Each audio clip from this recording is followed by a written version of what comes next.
Kanina, hindi mo na magiging crush ulit si Michael.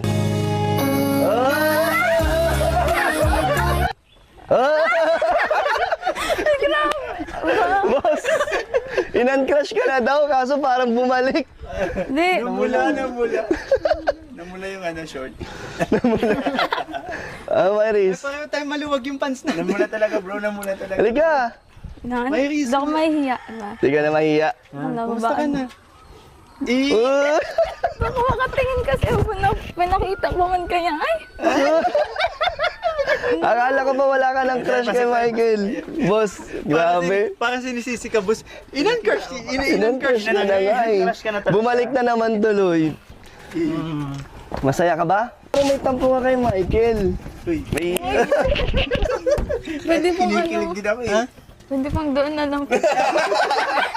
Mas mauntog ka. Uy, may Bakit di ka makasalita pag nandyan si Michael?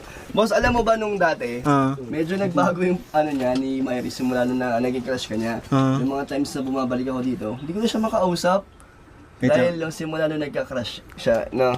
Para Naman po, lang. hindi ka nahiya maglipat-lipat. Nahiya O lang. forward ko na lang sa kanya. Nahiya ka lang.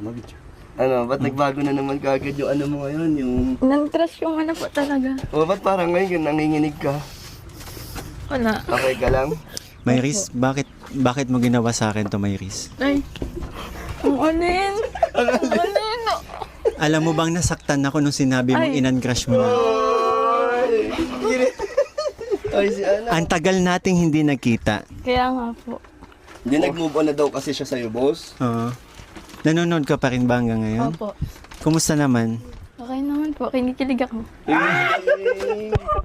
Ano ka naman, supporter ka nila? Opo. Ah, Di ba pwede naman, no? Di ba, Myris? Ay. Ay, Di na Chris, di ba? Para magkatanog.